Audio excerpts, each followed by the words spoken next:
Sevgili dostlar, Balkanların incisi Karadağ'dan herkese selamlar, sevgiler. Nasılsınız? Umarım iyisinizdir, keyfiniz ve sağlığınız yerindedir. Şu an Karadağ'ın Kotor şehrindeyim. Bildiğiniz üzere Karadağ son yıllarda özellikle popülerleşen bir destinasyon yaz turizmi için. Ülkemizden de birçok yurttaşımız özellikle yaz sezonunda gelip buraya Karadağ'ın farklı şehirlerinde, şu an bulunduğumuz Kotor'da seyahat ediyor, geziyor, tatilini yapıyor. Özellikle Kotor bu konuda bayağı isim yapmış, nam salmış durumda.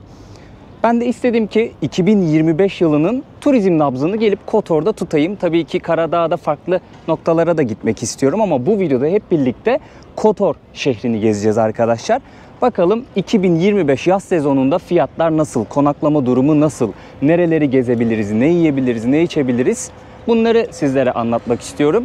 Kameranın kayıt tuşuna bastım ve yeni bir videoya başladık arkadaşlar. Umarım keyifle izlersiniz bu videoyu. Çok güzel bir hava var. Hafif kapalı, rahatlıkla gezebileceğimiz bir hava var. Hazır videonun başındayken kanalıma abone olup beni destekleyebilirsiniz. Videoyu da beğenirseniz, yorum atarsanız yine çok büyük destek olmuş olursunuz. O zaman hazırsanız Karadağ'dan, Kotor'dan videomuz başlıyor dostlar. Birçoğumuz burayı vizesiz Avrupa olarak adlandırıyor. Kesinlikle pahalı bir lokasyon. Şöyle Avrupa Birliği'nde olmamasına rağmen Avrupa Birliği'ne yakın fiyatlar. Kolay gelsin. Teşekkür ederim. Nasılsın abla? Çok iyi. Biz de çok iyi. Şu evde kalıyoruz. Dün geldim. Nerede kalıyorsun? Şurada kalıyoruz. Ne kadar, ayıptır sorması, ne kadar ödüyorsun? 4 geceliğine yok öyle evin önünde kira gibi değil.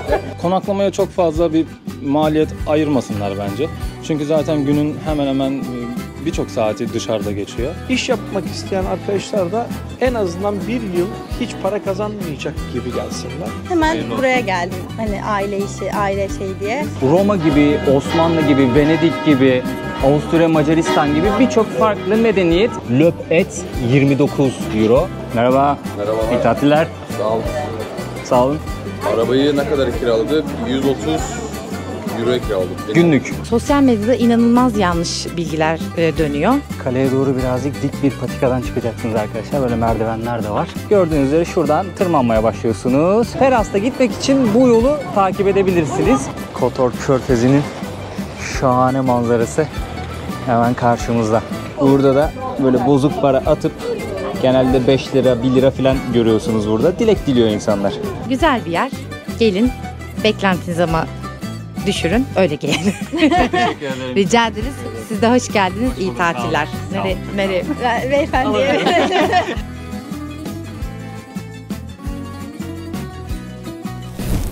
Gezimize Kotor'un en popüler noktasından başlıyoruz arkadaşlar. Şu an Kotor Old Town'un yani tarihi şehrin hemen önündeyim. Karşımızda da ana kapı bulunuyor. 1555 yılında inşa edilmiş. Hemen sol tarafta yazıyor. Şimdi Karadağ'a ilk kez gelecekler için şu bilgiyi vermek istiyorum. Karadağ 90 gün boyunca vizesiz seyahat edebileceğimiz bir ülke. Birçoğumuz burayı vizesiz Avrupa olarak adlandırıyor. Türkiye'nin çeşitli şehirlerinden Karadağ uluslararası uçuşlar var arkadaşlar. Burada 2 tane uluslararası havalimanı var. Birisi Podgorica, diğeri de Tivat. Ama genellikle turistler şu şekilde bir yol izliyor. Herhangi bir Balkan ülkesine uçakla gidiyor. Orayı geziyor. Daha sonrasında ikinci ya da üçüncü ya da dördüncü seçenek olarak karayoluyla Karadağ'a geliyor, geziyor ve yine karayoluyla ayrılıyor. Bunun sebebi de Karadağ'ın konumu arkadaşlar. Yani gezinize farklı bir noktadan başlayıp karayoluyla bir Balkan turu yapıyorsanız Karadağ'ı ikinci, üçüncü sıraya saklayabilirsiniz. Daha mantıklı olacaktır. Çünkü biraz baktım uçuşlar pahalı gibi, siz de kontrol edersiniz. Birazdan onları da konuşacağız. Ben de karayoluyla geldim. Sınırda polis memuru sadece şunu sordu. Pasaportumu aldı. Hangi şehre gideceksin dedi ve kaç gün kalacaksın dedi. Otel rezervasyonunu görmek istedi. Ben otel rezervasyonunu gösterirken pasaporta mührü bastı. Kontrol etmedi bile yani. Laf olsun diye sormuş gibi oldu biraz. Rahatlıkla ülkeye girmiş bulundum.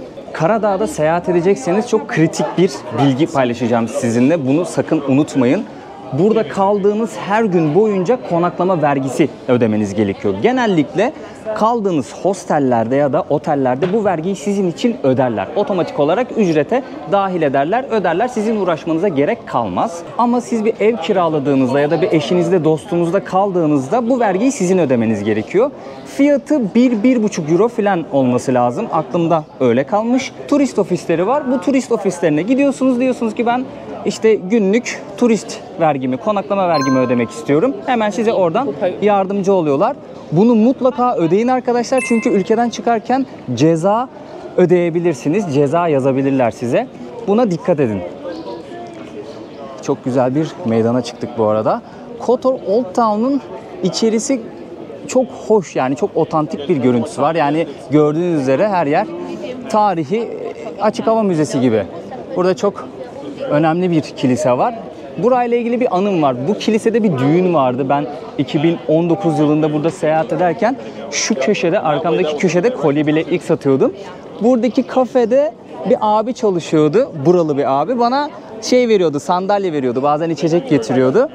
Tam ben burada kolye bileklik satarken diğer köşede keman çalan bir abla vardı. Onun keman çalışını dinliyordum. Çok da güzel çalıyordu bu arada. Orada bir düğüne denk gelmiştim.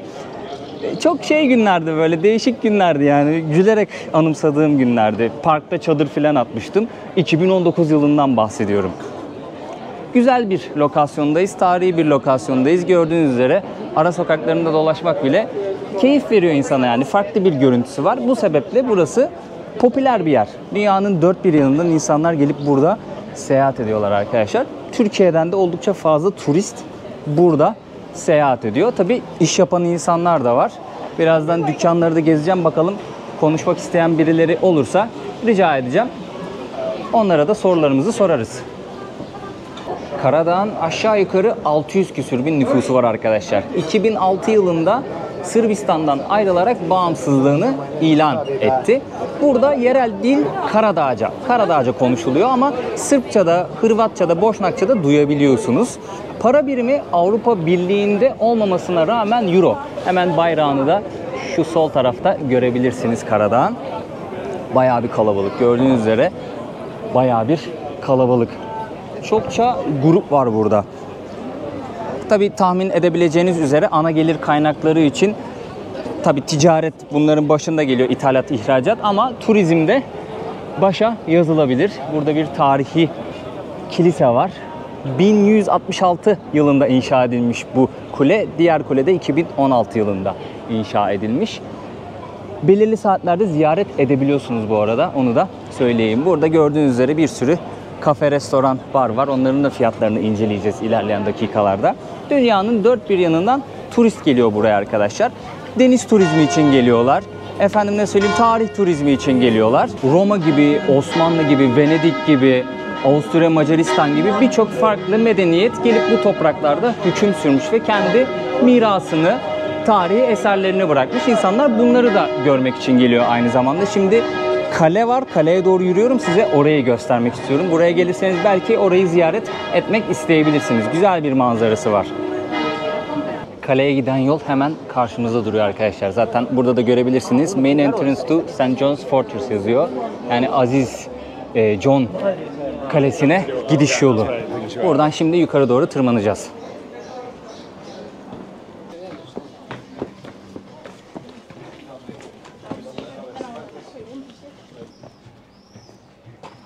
Kaleye doğru birazcık dik bir patikadan çıkacaksınız arkadaşlar. Böyle merdivenler de var. Kalenin girişi ücretli. Burada ücret ödemeniz gerekiyor. Kaç euro bilmiyorum. Şimdi internetten bakalım hemen orada. Abimiz meşgul. İnternetimizi açıyoruz. Ne diyor? 15 euroymuş arkadaşlar giriş. 15 euro giriş. Sabah 7.30'da açılıyormuş. Akşam da 8'de kapandığı yazıyor. Bir de notu düşmüşler. 7.30'dan önce girerseniz bilet almadan girebilirsiniz ama çıkartmayabilirler diye bir not düşmüş. Böyle ipucu yazmışlar oraya. Büyük ihtimalle çıkmak istediğiniz zaman biletini göreyim falan diyorlardır diye düşünüyorum. Şimdi tak diye interneti açtım. Karadağ'da internet işini nasıl çözdüğümü merak ediyorsunuzdur diye düşünüyorum. Hemen anlatayım sizlere dostlar. Japonya, Güney Kore ve Sırbistan seyahatlerinde olduğu gibi Karadağ seyahatimde de internet problemimi SIM-IO ile çözüyorum dostlar. SIM-IO ile 180'den fazla ülkede internete sorunsuz ve hızlı bir şekilde bağlanabiliyoruz. Dilersek bir paket satın alıyoruz ve o paketi kullanıyoruz. Dilersek bakiye yüklüyoruz. Kullandığımız internet kadar ücret ödüyoruz. Diyelim ki bakiyemiz arttı. Kalan bakiyemizi bir sonraki seyahatimizde farklı bir ülkeye dahi gitsek kullanabiliyoruz arkadaşlar. Bu SIM-IO'nun çok güzel bir özelliği. Bir diğer güzel özelliği de OneSIM özelliği. SIM-IO'da bulunan OneSIM özelliği sayesinde sadece bir kere kurulum yapmamız yeterli. Biz hangi ülkeye seyahat edersek edelim, interneti açtığımızda SIM-IO bizi o ülkedeki en iyi operatöre bağlıyor. Ben Karadağ'a gelmeden önce bir internet paketi yapmıştım.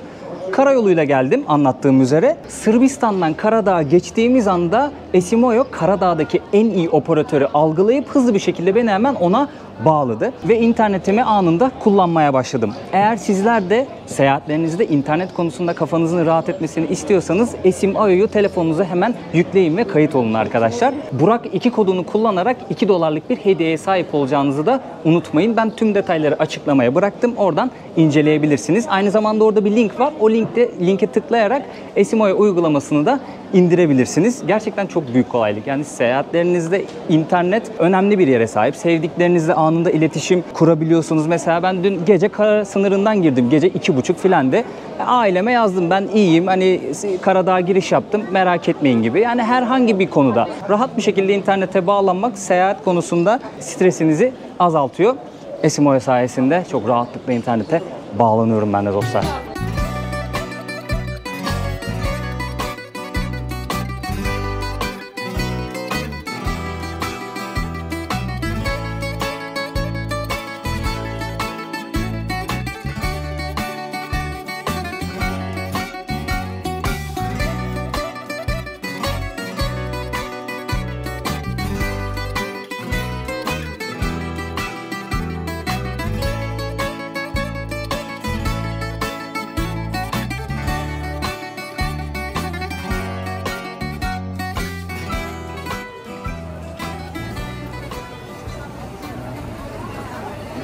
Abi senin adını öğrenebilir miyim Ömer öncelikle? Dalkılıç. Ömer Dalkılıç. Evet. Kaç senedir buradasın abi?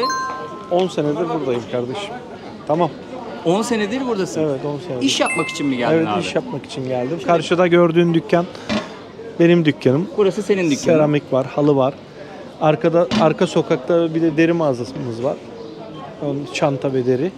Kuşadası'ndan geldik. 10 yıldır burada 10 hem yılda yaşıyorsunuz yaşıyorum, hem evet, iş evet. yapıyorsunuz. Aynen. Hiç Aynen. ayrılmadınız değil mi? Hani Yok, kışları sabit. gidiyorum. Kışları gidiyorum 2-3 ay. Sonra geliyorum. Yazın gene buradayız. Göçebe kuşlar gibi. Bir Türkiye bir burası. Nasıl abi peki Karadağ'da yaşam? Karadağ'da güzel, hayat güzel, yaşam güzel. Sakin, biraz pahalandı tabii bu son zamanlarda. Dünya genelinde var herhalde bir pahalılık. O da buraya da yansıdı. Ama genelde güzel, sakin bir yer. Turist gördüğün gibi her taraf turist. Gemiler geliyor. Ticaret yapmak kolay değil ama tecrübeli olan insanlar yapabilir yani. Türkiye'de yapmış olanlar. Amatörler için biraz zor ama genelde iyi. Çok fazla Türkiye'den buraya turist geliyor abi. Özellikle son birkaç senedir pandemiden sonra bayağı arttı. Evet. Vize olmadığı için tabii Balkan turu, işte Bosna, Makedonya, Kotor tur yapıyorlar. Çok Türk geliyor aynen dediğin gibi. Güzel de oluyor yani, görüyoruz burada kendi vatandaşlarımızı.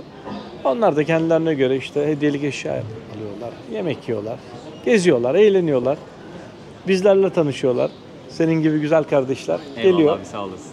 Genellikle Türklere bakış açısı nasıl peki Karadağlıların? Hem burada yaşayanlar hem turistlere ayrı ayrı sorayım. Ya aslında çok kötü değiller, iyiler. Ama tabii biraz bir ön yargıları vardı. İlk biz geldiğimizde biraz zorlandık ama sonradan alıştılar. Ve bizlerin de zaten esnaf olduğunu gördüler, iyi insan olduğumuzu gördüler. Yani genelde kötü değiller. Bizden de kötü insanlar geliyor. Tamam, yani onlara da hak vermek lazım. Geliyor bazen insanlara kötü davranıyor. Ev kiralıyorlar, evleri kötü bırakıyorlar falan filan. Ama bu her yerde olan şeyler. Yani o kadar çok sıkıntılı bir yer değil yani. Vatandaşlar için, bizim için. Yani sonuçta aynı coğrafyada yaşayan insanlarız. Onlar da burada yani 600-700 yıl Osmanlı burada hüküm görüyor. Çoğunun atası, dedesi Türk. 600-700 tane Türkçe kelime var yani. Montenegro, Sırp, Karadağca, Karadağca, Sırpça, 600 tabii de Boşnakça, 600-700 çok yakın tane. diller. Tabii çok yakın yani. O yüzden yaşam tarzlarımız da aynı. Bir sıkıntı görmedim ben şahsen. Şu an Karadağ'ın ekonomik durumu nasıl peki abi? Yakın zamanda Avrupa Birliği'ne girecek, girecek durumları var ya. Vallahi şöyle bir şey söyleyeyim. Girecek diyorlar. 2028'de büyük ihtimalle girecek herhalde. Zaten küçük bir yer. Hemen de alırlar diye düşünüyorum ben. Ekonomisi de iyiye gidiyor. Her sene daha iyi. 650 bin nüfus var. Zaten çok nüfus da yok. Yani bizim Türkiye'deki birçok ilden daha küçük bir yer yani. Bence ekonomisi de iyi. Biraz çalışmayı sevmiyorlar. İşte biz geldik biraz öğrettik çalışmayı. Onlara nasıl çalışılıyormuş. Ben şimdi dükkan sahibiyim. Kapının önünü süpürüyorum. Bana bakıyorlar, şaşırıyorlar. Ya diyor, o patrona bak ya diyor. Şu dükkanın önünü süpürüyor falan. Ama öğretiyoruz. Her şeyi öğretiyoruz onlara. Böyle durum bu. Peki abi son Buyur. soru olarak Estağfurullah, sorayım. buyur kardeşim. Burada vatandaşlık durumları, iş kurma durumları çok Ya tartışılıyor yok. internette. Şimdi şöyle bir şey var. Burada iş kurabilirsin, şirket açabilirsin. 800 euro ya 1000 euro arası bir maliyeti var şirket kurumunun. Vatandaşlık vermiyorlar. Yalnız o şirket kurumuyla bir yıl oturum veriyorlar sana. Her yıl oturumunu yeniliyorsun. Şirketin de aşağı yukarı yılda yani hiç çalıştırmazsan 1200 euro falan bir gideri var. Yani aylık 100 euro bir gideri var muhasebeye. Ama vatandaşlık vermiyorlar. Evli olman lazım buralı birisiyle. O da 5 yıl burada ikamet etmen lazım. Ancak o şartlarda veriyorlar. Kesinlikle vatandaşlık yok. Ama yıllık oturum var. O da basit alıyorsun. Bir sıkıntı olmuyor. Her yılda yenilemek zorunda kalıyorsun bittiği zaman. Evlenmediğin sürece vatandaş olamıyorsun. Yok, kesinlikle öyle bir şey yok. Bir de daha öncelerde kısmi bir vatandaşlık veriyorlardı. İşte 300 bin dolarlık bir yatırım yaparsan. Yatırım yoluyla. Evet, o da herhalde şu anda biraz askıya alındı. Öyle şeylere de ihtiyaçları kalmadı herhalde. Ama yani vatandaşlık yok. Peki abi son bir soru. Son dedim ama bir tane Olsun, aklıma olsun. geldi. Buyur, buyur. Kotor'a, Karadağ'a geleceklere bir tavsiyen var mı? Turist olarak gelecek olan olabilir, iş Ya yapmak için şimdi gelecek olan turist olabilir. olarak gelecek insanlar her zaman gelsinler. Tabii çok güzel bir yer. Yazın biraz sıcak oluyor. Güzel bir yer, eğlenirler. İş yapmak isteyen arkadaşlar da en azından bir yıl hiç para kazanmayacak gibi gelsinler. Yani o bütçeyle gelsinler ve iş yapmadan önce de gelip bir ay kalsınlar, bir baksınlar ticarete. Vergiler ağır, KDV'ler ağır. Ondan sonra girsinler. Yani bodozlama atlamasınlar. Biz Türkler seviyoruz biraz riski almayı ama onlardan rica ediyorum sadece bir gözlemlesinler. Öncelikle bir ay. Ondan sonra bir ticarete girsinler diye söylerim yani ben. Çok sağ olasın abi, ağzına sağlık. Canım Ben benim. tekrardan dükkanını şöyle göstermek Tamam, istiyorum. buyur. İstiyorsan gezebiliriz. Yok içeride müşteri var. Şöyle istersen Tamam. uzaktan şöyle Göstereyim. Dostlar gösterin. gelirseniz mutlaka Buraya buraya uğrayın. Ömer abinin dükkanına. Her uğrayın. zaman beklerim herkesi yani. Çok sağ olasın abi. Kardeşim Ağzına benim. sağlık. Sağ ol. Ne demek? Çok memnun oldum. Ben de. Türkiye'den mi geliyor abi ürünler? Türkiye'den geliyor abi. Bak karşıda Sıla kardeşimiz var. Merhaba. Merhaba, nasılsın? Teşekkürler. Siz nasılsınız? İyiyim, ben de çok Hoş teşekkür geldiniz. ederim. Hoş buldum, sağ olun. Sevdiniz mi Katar'ı? Ben 3. gelişim, ben çok sevdim. Evet, evet. Süper. Kaç yıldır buradasınız? Ben yeni geldim aslında. Benim ailem 7-8 yıldır burada. Ben yeni mezun oldum üniversiteden. Hemen Hayırlı buraya olsun. geldim. Hani aile işi, aile şey diye. Ablam, ailece buradayız yani biz. Aynen öyle. Karadağ geldi o zaman. Evet.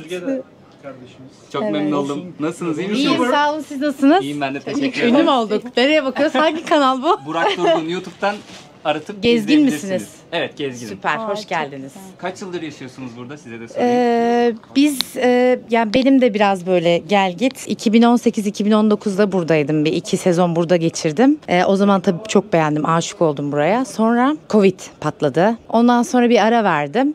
Sonra tekrar 2023'te mi geldim? 23'te tekrar kesin dönüş yaptım. Güzel, mutluyum Peki burada. Karadağ hakkında Karadağ şöyle internette, sosyal medyada inanılmaz yanlış bilgiler dönüyor. İşte yok Avrupa Birliği vatandaşlığı odur budur falan filan, öyle bir şeyler yok. Karadağ güzel bir ülke ama bürokrasisi biraz zor. Doğası çok güzel. insanları nasıl peki Karadağlılar? İnsanları şöyle, ilk başta mesafeliler, dürüst olmak gerekirse. Çünkü işte hani savaş görmüş geçirmiş bir millet. İşte Balkan insanı birazcık soğuklar ama bir süre sonra sizi tanıyınca alışıyorlar ve yani çok güzel arkadaşlıklar kurduk burada. Var yani çok keyifli ortamlarımız, Karadağlı arkadaşlarımız. Ama gelecek olanların öneri alabilirim. Evet, Şöyle, güzel yere girdiniz. evet. Öneri alabilirim. Gelecek olanlar burada Türkiye'deki gibi bir servis ve hizmet alabileceklerini ummadan, beklentiyi minimize ederek bu konuda gelmelerini tavsiye ederim. Onun dışında gelsinler, doğanın, denizin keyfini çıkarsınlar, tarihin keyfini çıkarsınlar. Ayrıca işte Kotor Old Town'da bulunuyoruz. İnanılmaz kültür, tarih dolu bir yer. Onun dışında aklıma şimdi başka bir şey gelmiyor. Sizce turizm noktası olarak burası pahalı bir lokasyon mu? Kesinlikle yoksa? pahalı bir lokasyon. Şöyle Avrupa Birliği'nde olmamasına rağmen Avrupa Birliği'ne yakın fiyatlar var mevcut burada. Budget dostu bir şey değil, destinasyon değil ve bunu dediğim gibi hani belli bir bedel ödüyorsak karşılığında bunun karşılığında işte bir servis olarak, hizmet olarak almak isteriz. Burada o yok maalesef. Çok güzel servis alabileceğimiz çok farklı lokasyonlar da var ama yani 100 mekandan belki 3-4'ünde var. O yüzden Nokta atış yapmak lazım. evet, aynen öyle. Yani tabii birazcık da beklentilere göre işte sizin beklentiniz daha rahat, salaş bir yerde bir şeyler yemek içmekse ya da işte yok ben kesinlikle işte fine dining yiyeceğim, çok güzel bir hizmet almak istiyorum falan filan diyorsanız ona göre araştırın, okuyun, gelin. Başka aklıma bir şey gelmiyor. Avrupa Sizin Birliği'ne. eklemek istediğiniz bir şey Yok varsa. yani çok bütçe dostu bir yer değil, doğru öyle yani. Ya arada kalmış bir yer açıkçası. Hani turizm de ikiye ayrılır ya, bir işte lüks turizm, bir de işte herkese hitap Çok eden. arası burası. Burası çok arada. Hem kalabalık hem lüks olmaya çalışıyor fiyatlar ama lüks değil. Güzel bir yer. Gelin. Beklentinizi ama düşürün. Öyle gelin. Teşekkür ederim. Rica Çok ederiz. teşekkür ederim. Siz de hoş geldiniz. Hoş İyi bulduk, sağ olun. tatiller. Sağ olun, çok sağ Nereye? olun. Beyefendi.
Şurada bir menü var arkadaşlar. Gelin fiyatlara bakalım.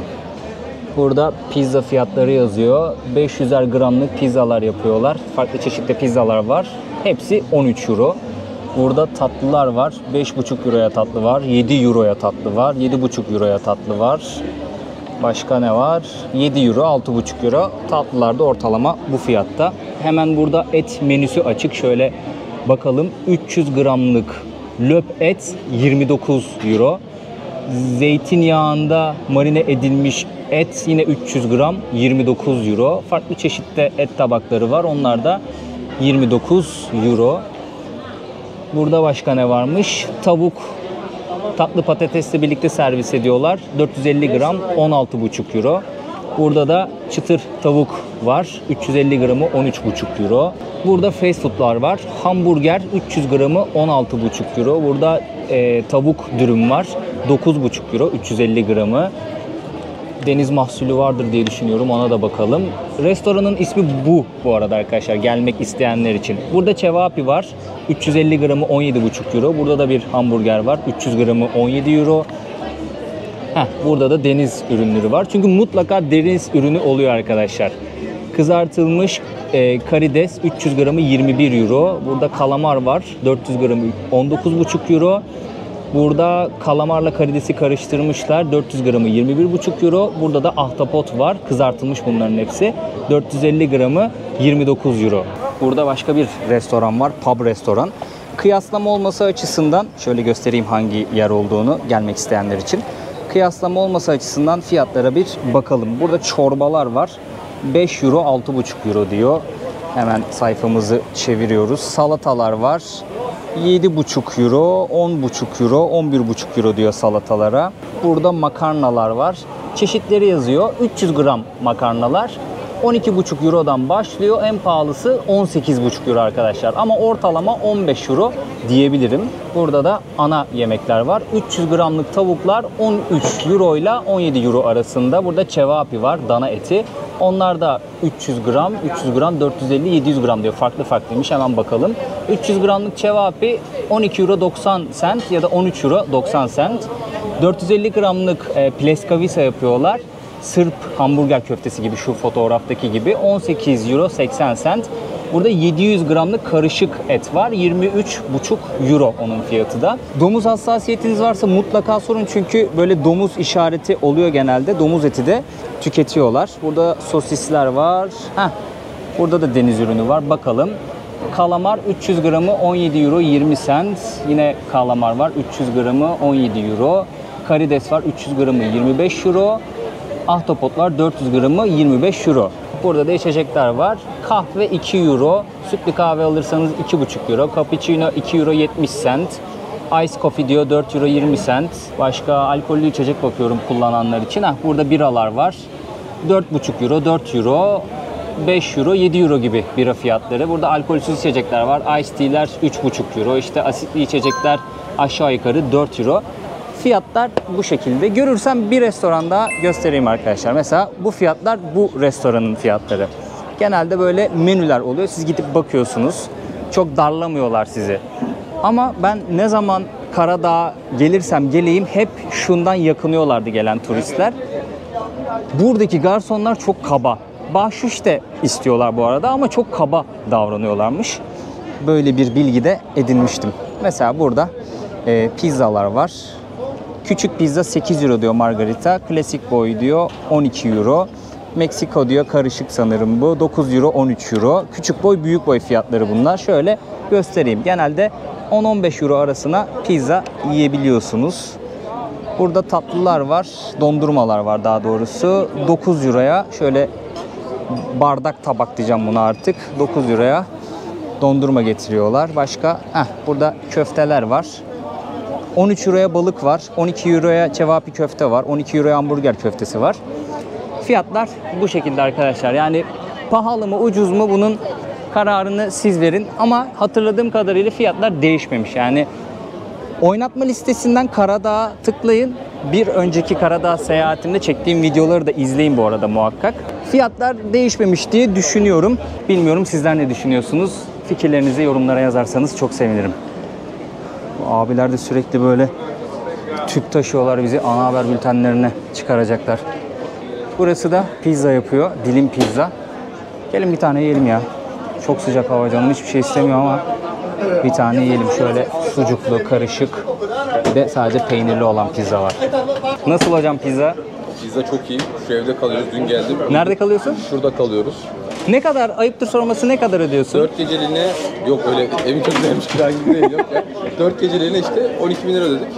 12 bin lira. Aynen, 4 Tamam, geceliği 3 bin lira. Aynen. Fiyatlardan bahsediyorum da o yüzden sordum. Öyle. Nasıl, güzel mi? Memnun musunuz? Vallahi güzel işte. Her gün pizza yiyoruz. Her gün pizza. Dün geldim. Dün akşam pizza yedim. Bu sabah kahvaltıda pizza yedim. Saat şu an 1,5 yine pizza yiyoruz. Sence pahalı mı? Kotor ya da Karadağ genel olarak sorayım. Çarpı 45 yapmak zorluyor biraz ama hani tek hane rakamı 3,5'a pizza yiyoruz falan. Okey gibi duruyor. İlk ülken mi Balkanlardaki? Dünyadaki ilk ülkem Türkiye'den sonra. Şaka yapıyorsun. İlk kez başladın gezmeye. Aynen. Bir Kıbrıs yaptık işte. Şimdi Karadağ'a başladık bakalım. Peki dün geldin. Dün geldim aynen. Nasıl şimdilik ilk intiba? İlk gün nasıl geçti? Dün Beğendin biz mi burayı? havaalanından indik. Polis grev yapıyordu. Daha yolda bir 2 saat kaldık. Bayağı kötüydü. O bizi mahvetti. İşte eve biraz akşam 8 gibi falan geldik. Ama güzel gibi. Sadece otopark ücretleri çok sıkıntı. Aşağı yukarı ne kadar? Saatlik 8 cent. Dün gece koydum araba orada pizza yiyor. Araba kiraladın o zaman. Aynen araba kiraladım. Ayıptır sorması kaça kiraladın? Arabayı ne kadar kiraladık? 130 euroya kiraladım. Günlük. Yok 4 gece. 4 gecelik 130 Aynen, euro. 4-5. Şey içinde kaporası falan Kasko dahil o fiyat. tamam. Kasko dahil. Çünkü depozito için çok fazla para istiyorlardı. 1000 euro istiyorlardı. Orada biraz katakulliye gelecek gibiydik. Biz de dedik bari tamam ekstra bir 50-60 euro şey ödedik. O 1000 euro çokmuş ya. Aynen. Oha. Yani YouSave diye bir firmadan şey yaptık, bunu da söyleyeyim. Oraya gittiğimizde en ucuz arabayı o diye kiraladık. Geldiğimizde herkes şeyden yakınıyor. Parayı hiç ediyorlar. Aynen, depozitoya çöküyorlar diye takılıyorlardı. Biz de bakalım. Eyvah eyvah. Öyle yapmadık. Afiyet olsun hocam. Çok sağ olasın. Çok sağ olun. Görüşmek üzere. Kanal adı ne burada? Burak Durgun. Burak Durgun takip Abone edeceğim. olabilirsin. Şu an abone olacağım.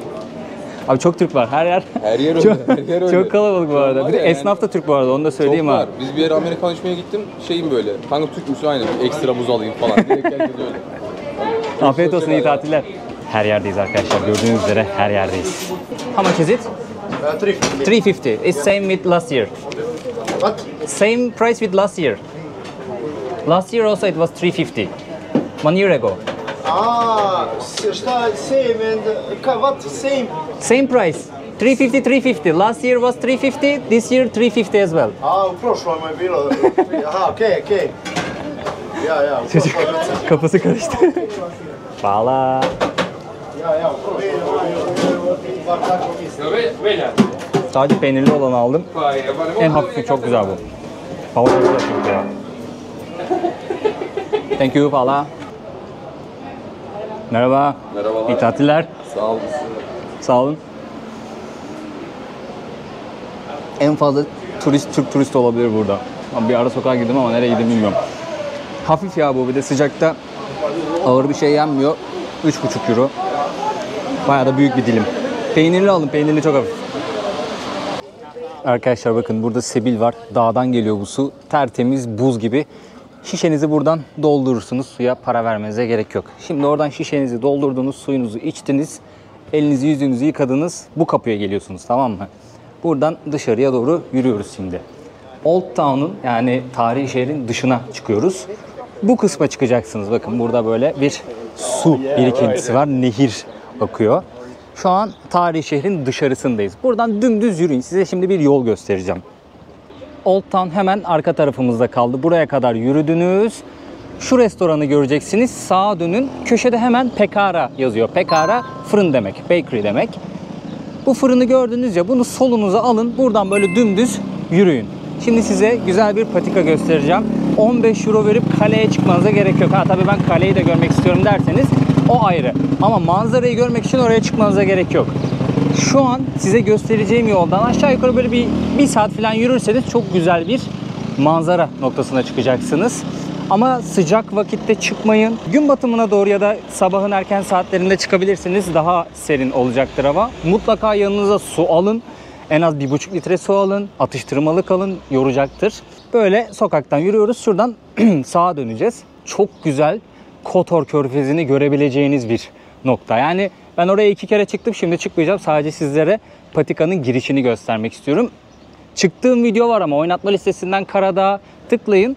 Eski Karadağ videolarımı, Kotor videosunu izlerseniz çıktığımı göreceksiniz. Patikanın başlangıcı burası arkadaşlar. Buradan böyle gidiyorsunuz. Şuradan karşıya geçiyorsunuz ve gördüğünüz üzere şuradan tırmanmaya başlıyorsunuz. Şuralara bir yere, yani çok yükseğe de gitmenize gerek yok. Ben mesela ta yukarı kadar çıkmıştım. Kale de, şurada kale kalıyor. Kale de aşağıda kalmıştı bayağı. Çok güzel bir manzara izlemiştim. Varsa kondisyonunuz çıkın derim. Hocam Merhaba. kendini tanıtarak başlayabilirsin. Merhaba, ismim Tayfun. Daha önce de Kotor'a ve Budva'ya 2016 yılında gelmiştim. O zamanki fiyatlarla bu zamanki fiyatlar arasında çok büyük bir fark yok. Türkiye'den birçok şey daha uygun. Vize probleminin de olmamasından dolayı sokaklarda da gayet Türkleri görmekteyiz hani burada. Gelmek isteyen herkesi tavsiye ediyorum buraya gelmesini. Yani ana yerleri Tivat, Budva ve Kotor.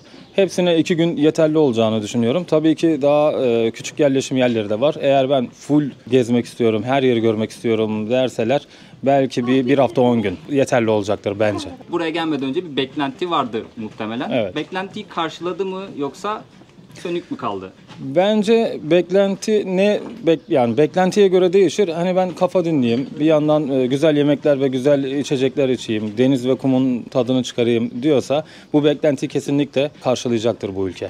Var mı peki geleceklere bir önerin hocam? Geleceklere önerim, konaklamaya çok fazla bir maliyet ayırmasınlar bence. Çünkü zaten günün hemen hemen birçok saati dışarıda geçiyor. Onun dışında da her yere çok yakın. Özellikle şehir içerisinde. Belki farklı yerlere gitmek isterlerse araba kiralama ücretleri çok uygun. Araba kiralayabilirler. Onun Bunu hakkında önerebilirim. da bilgi verebilir misin? Ben araba hiç kiralamadım, o yüzden bilmiyorum fiyatları. Yani günlük aşağı yukarı ne kadar Günlük oluyor? dün biz kiraladık. Günlük 40 euroydu. 40 euroydu ve yani benzinin ne kadar benzin ibresi neredeyse o ibrede teslim ediyorsunuz. Türkiye'de anladığım kadarıyla full benzin ibresi oluyor ve full bırakıyorsunuz falan. Burada araba kiralama daha uygun ve daha ucuz geldi. Hangi ve araba evrakları istiyorlar? pasaport bilgileriniz ve bir de kaç euroydu? Bir kapora veriyorsunuz. 100 euro galiba bir kapora veriyorsunuz. Emin değilim tam ondan. Daha sonra arabayı teslim ettiğinizde o kaporayı direkt alabiliyorsunuz.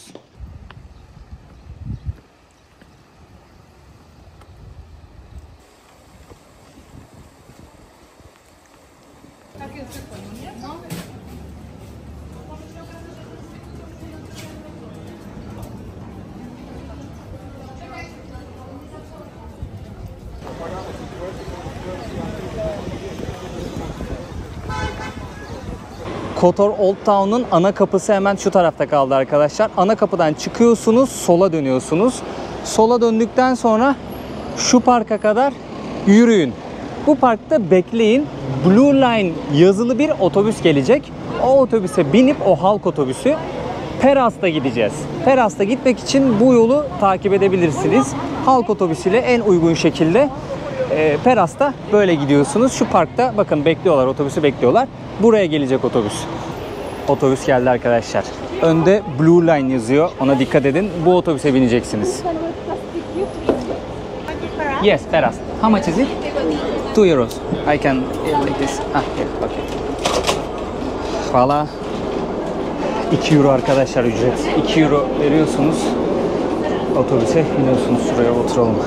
Bir bilet kesti ama dümenden bir bilet kesti. Ne olduğu gözükmüyor. Şu parkta bekleyin. Birazcık vakit alacaktır otobüsün gelmesi. Çünkü bayağı bir trafik var burada. 14 kilometre Kotor'la Peras arası, aşağı yukarı trafikle birlikte 20 dakikaya falan gider diye düşünüyorum. Geldik sayılır Peras'ta arkadaşlar. Şöyle göstereyim. Birazdan indirecek bizi otobüs. Bakın Peras hemen aşağımızda kaldı.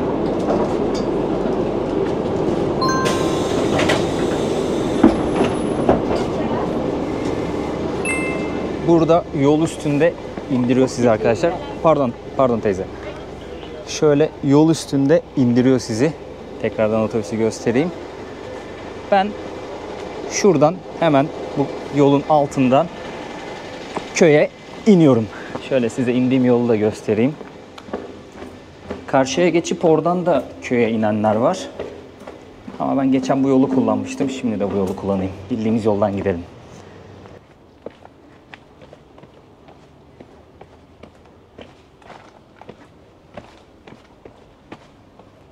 Merdivenlerden en aşağı kadar inmeniz gerekiyor arkadaşlar. En aşağı indiğiniz anda Peras köyüne, merkezine ulaşmış olacaksınız.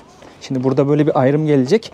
Sola dönmeyin. Burada yerleşim yerleri var. Oteller falan var.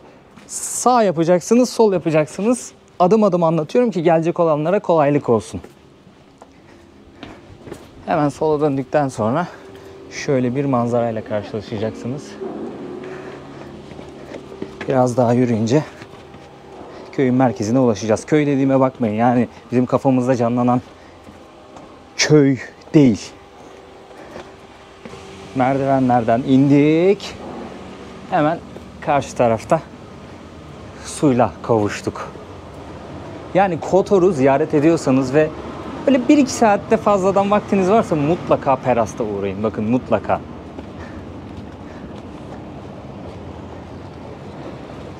Kotor Körfezi'nin şahane manzarası hemen karşımızda. Geldiğimiz yer karşı tarafta. Kotor hemen orada kaldı. Şahane bir manzaraya bakıyoruz. Burada da konaklayabilirsiniz. Bir sürü restoran da var. Aşağı yukarı fiyatlar Kotor'la aynı. Belki konaklama fiyatı burada biraz daha yüksek olabilir. Bu araba ne güzelmiş ya. Sağ tarafımızda bir tane kilise var ve çan kulesi var. Bunun arka tarafında bir merdiven var. Yan tarafında daha doğrusu. Bu yan taraftan yürümeye başlayın. Arkasına doğru geçeceksiniz. Güzel bir manzara noktası var orada. Ben şimdi Kayaların Lady'si adasına doğru gideceğim. Nereden biniyorduk tekneye? Buradan biniyorduk galiba. Evet, buradan biniyorduk.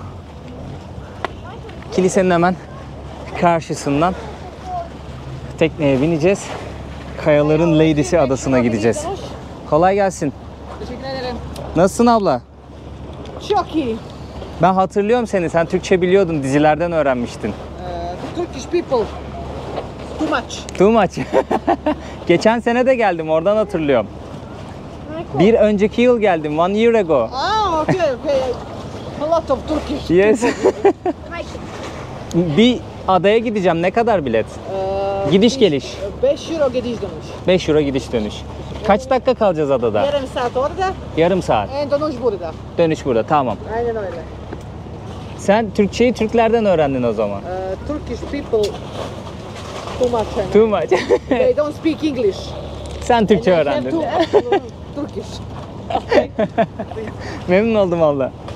Hello, merhaba. Türkler İngilizce bilmiyor, o yüzden ben Türkçe öğrendim dedi ablamız.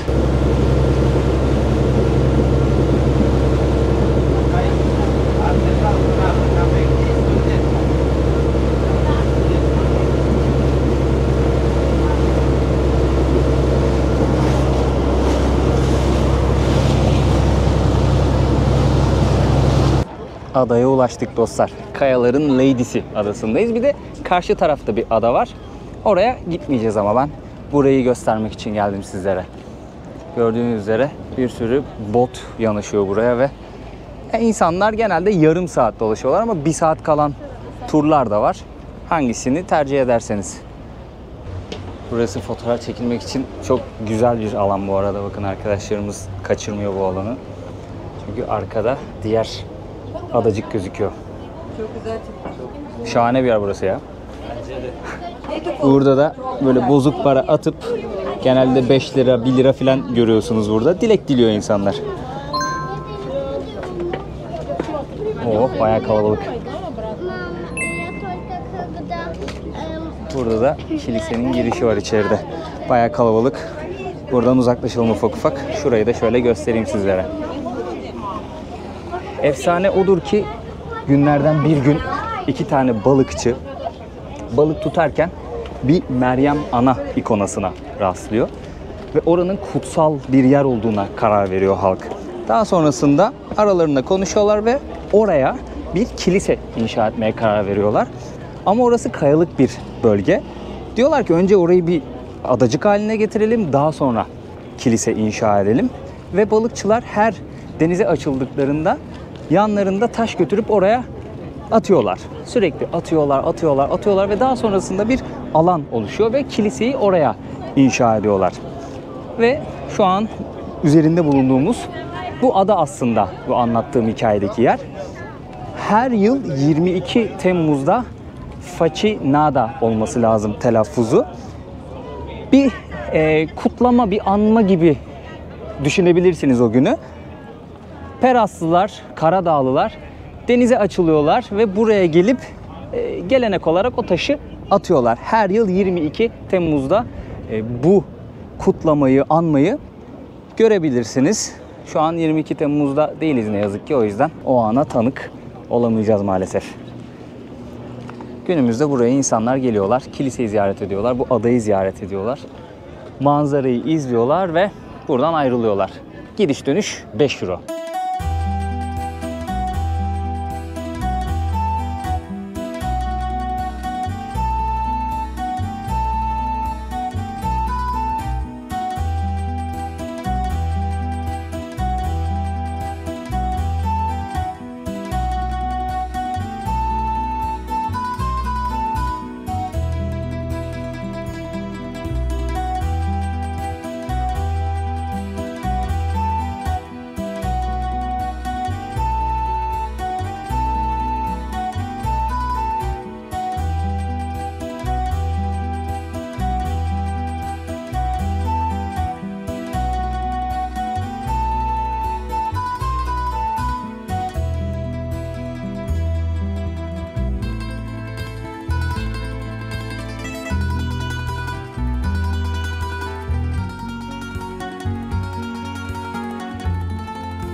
Turumuzu bitirip Anakara'ya geri döndük. Genelde Kotor'u gezmeye gelenler günübirlik buraya da böyle birkaç saatliğine uğrayıp geri dönüyorlar. Tabii konaklamaya gelenler de mutlaka vardır. Çünkü burası daha sakin oluyor. Biraz daha kafa dinlemelik bir yer gibi düşünebilirsiniz. Karadağ seyahati planlıyorsanız ve bunu yaz döneminde yapacaksanız önceden uçak biletinizi, uçakla gelecekseniz eğer, yoksa Balkan turu yapıyorsanız hangi noktaya uçacaksanız oranın biletini önceden almaya çalışın. Bunun dışında otel rezervasyonlarınızı önceden yaparsanız uyguna gelecektir ve nispeten fiyat performans olarak iyi bir yer bulacaksınızdır. Son dakikaya bırakınca maalesef böyle çok kötü olan oteller, hosteller, hostel dediğimde bu arada paylaşımlı odada kaldığınız yerler, çok kötü şartlarda kalıyorsunuz ve gerçekten ciddi paralar istiyorlar. 40-50 euro gibi gecelik. Yani erken yaparsanız daha uyguna çözersiniz.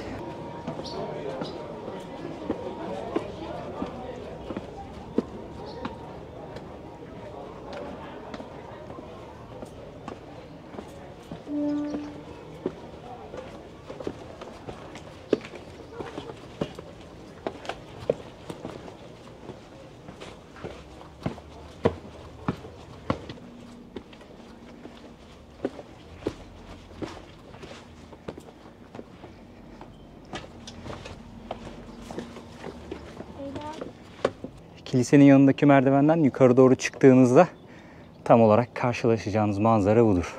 Bir yanımızda Çan Kulesi, hemen arka tarafında Adriyatik'e açılan kısım. Biraz nefes nefese kalabilirsiniz ama bu manzarayı görmeye değiyor açıkçası. Dilim döndüğünce aklımdakileri anlattım. Gördüğüm kişilerle iletişim kurmaya çalıştım. Onların da fikirlerini aktarmaya çalıştım sizlere. Umarım keyif aldığınız bir video olmuştur. 2025'te Karadağ, Kotor'un nabzı bu şekildeydi arkadaşlar. Yaz dönemi açıldı, kalabalığı gördünüz. Herkese iyi tatiller diliyorum buradan. Bu videoyu da hemen hızlı bir şekilde editleyip yayınlamak istiyorum. Çok da geciktirmeden güncel olsun. Umarım dediğim gibi keyif aldınız. Videoya bir yorum atarsanız, bir beğeni atarsanız çok büyük destek olmuş olursunuz. Kanalıma da abone olursanız çok mutlu edersiniz beni. Aklımdakileri anlattım diye düşünüyorum. Yani kafanıza takılan bir şey varsa yorumlara yazabilirsiniz. Bilgim dahilinde seve seve cevaplarım arkadaşlar. Pahalı mı ucuz mu Karadağ, Kotor, siz karar verin. Vizesiz Avrupa dedik. Fiyatlar gördüğünüz üzere. Pahalı mı ucuz mu siz karar verin. Hangi ülkeyle kıyaslayacaksınız, nasıl kıyaslayacaksınız bilmiyorum. Yorumlarda düşüncelerinizi bekliyorum. Videoyu burada bitireyim. Bu güzel manzarada bitireyim. Kendinize çok iyi bakın. Bir sonraki videoda görüşmek üzere diyeyim. Perast'ın daha uzun halini izlemek istiyorsanız o da kanalımda var. İzleyebilirsiniz. Adios amigos. Görüşmek üzere.